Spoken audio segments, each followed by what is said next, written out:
I want to first start by just welcoming Kim, giving you guys a little bit of background on her. As I mentioned, we will be talking about the mindset of a performer. And Kim has been a successful voice actor since the dawn of the millennials. Kim has voiced over 20,000 projects, from commercials to corporate narrations and TV series, e-learning, VOGs, audiobooks. I mean, you name it, Kim's likely done it. So Kim coaches and creates demos for commercials and narration, and is happy to give you a leg up in this diverse, creative, and lucrative field.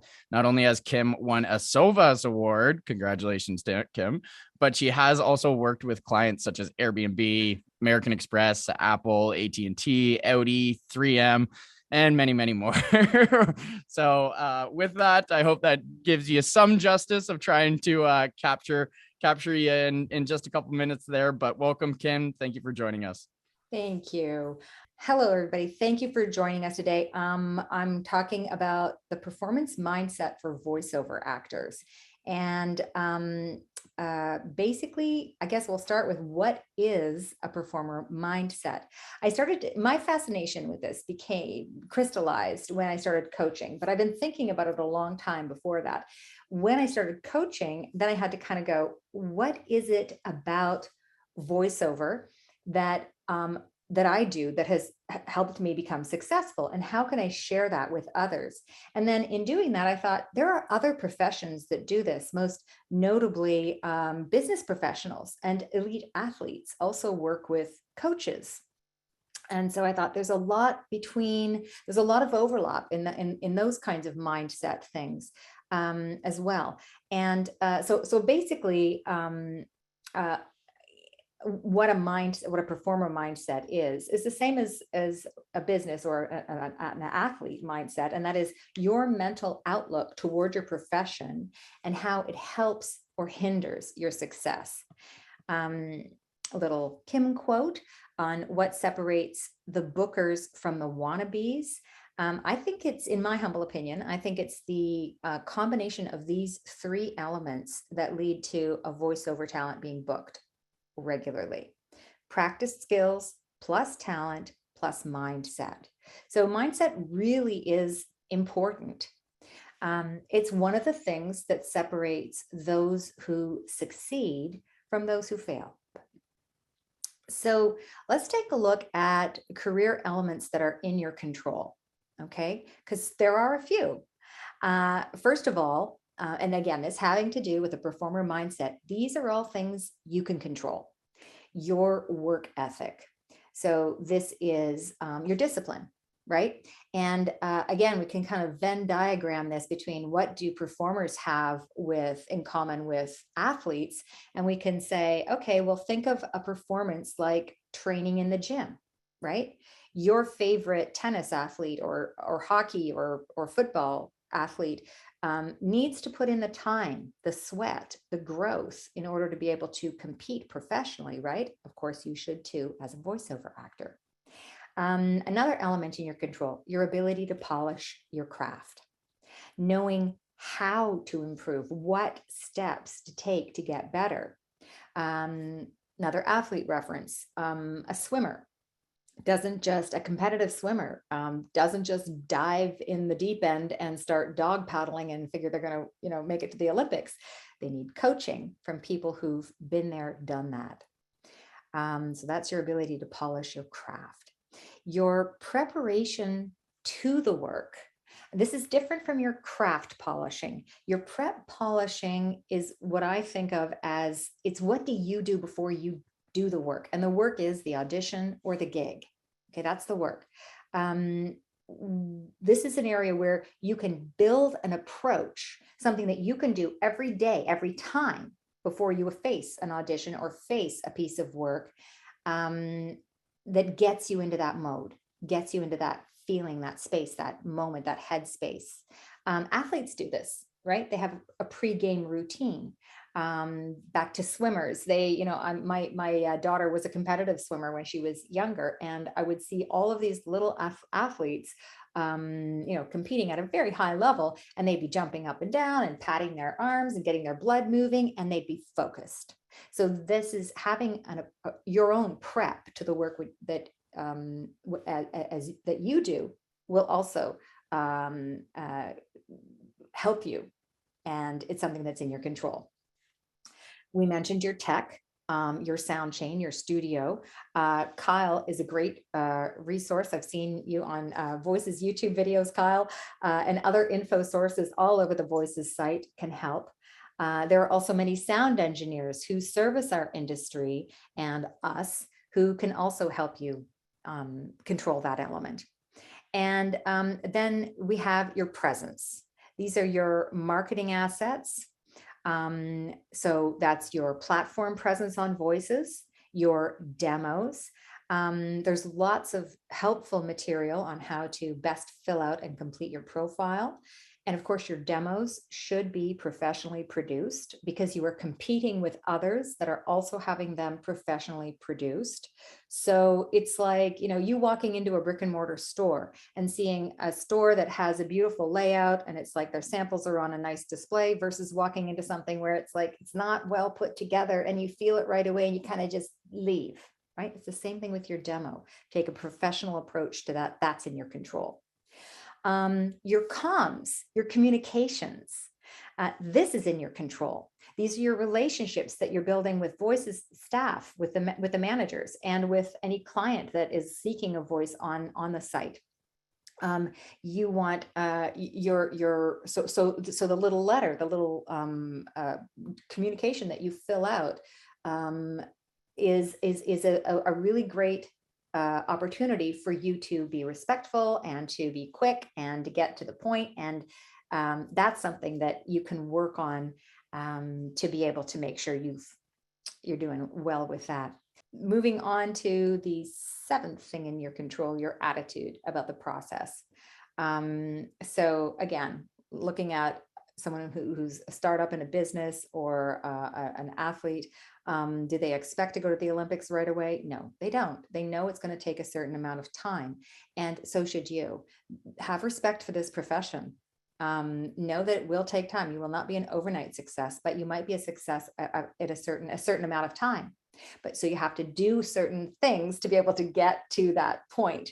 You be patient. You, as the old saying goes, you can eat an elephant one bite at a time. And then I don't know if you can see this, but it says your balance of bravado versus vulnerability. This is a performance thing, which I'll talk about a little bit more later on. But I think it's any of us who do this kind of a job or sideline, whatever, we have a balance of being vulnerable and being brave and strong, and knowing how to balance that and to honor both sides of yourself in approaching the work is also something that is in your control and that will help you perform better. Okay, so then looking back at those things that we have in our control, here are some mindset hacks for you. So your work ethic. Does your mindset toward your work ethic help or hinder you? The hack, how do you approach the work? Oh, I guess it doesn't, you can't really see this. It says create a mission statement. Oh, I can move it. Why do you want to do this? And discovering why you want to be a voiceover actor or why you want to continue to be a voiceover actor will drive you to succeed. Cultivate discipline, create goals, and then Nike them, do them. Polish your craft. What is your mindset toward your ability to polish your craft? Does it help you or hinder you? What can you, the mindset hack? Find or create systems. One of the things that I talk about and I teach is painting the masters. So it's studying the successes of others. Find someone who has a similar vocal quality to you or something that resonates with you and study them. Study them. How do they do it? Listen. And then, see if you can imitate them and then let that go. Learn what you can from them. Don't be them. Layer in yourself after that. That's painting the masters. And so learn through coaching, through workshops, follow through when you do a workshop, follow through with some of the work and the advice that's given to you, and read books on voice work and acting, and just marinate yourself in the whole thing. Approaching the work mindset hack. Okay. So this is the preparation that you do before you approach the work. Build your wheelhouse instead of reinventing the wheel every time. I talk to some people and they say, well, how much time did you take to do that audition? And they'll say, I don't know, an hour. And I'm like, no, you're reinventing the wheel every time. You don't need to do that. What you need to do is focus on a set of things in order to be able to help you have the same kind of approach to a number of auditions. So this is kind of like, this follows on polishing your craft. And I've got here originals versus prints, because I have a friend who's a visual artist, and they always talk about how their originals go for much bigger prices, but the volume on the prints are what basically help them pay the mortgage off on the house. So it's finding shortcuts in your own path. And then being able to repeat and build on your own success. And your wheelhouse approach is different from your wheelhouse read. Your wheelhouse read those are the things that we often talk about. What your wheelhouse read? Those are the kinds of reads that you have had success with, right? Like for me, I book a ton in finance, medical, and security, and quirky reads. And so I know what to do to be able to repeat that approach. The work itself is always going to be different, slight variations here and there, but the approach is going to be similar. And that saves a lot of time. And that helps me get in my game really, really quickly. I have an audiobook narrator friend who reuses the same set of about 15 or 20 characters in every audiobook she does. And I think that's interesting. She says, yeah, nobody knows that they're the same, June in this book was Alice, and that book was Francis in that book. Nobody knows, but I do. And so it's just, she recasts them. I think that's interesting. Your sound and your tech. Does your mindset towards your tech, your equipment, help or hinder you? Constantly upgrade your tech. And if you can take anything away from this and hang on to it, I hope everybody today memorizes this very, very helpful quote. It's helpful when you're talking to anybody about the importance of what we do. This LA Film School quote: poor sound can ruin an otherwise spectacular production. So true, right? I mean, have you ever gone into a YouTube video and there's been like with the sound, and you quickly turn away? But if you, okay, I'm of an age.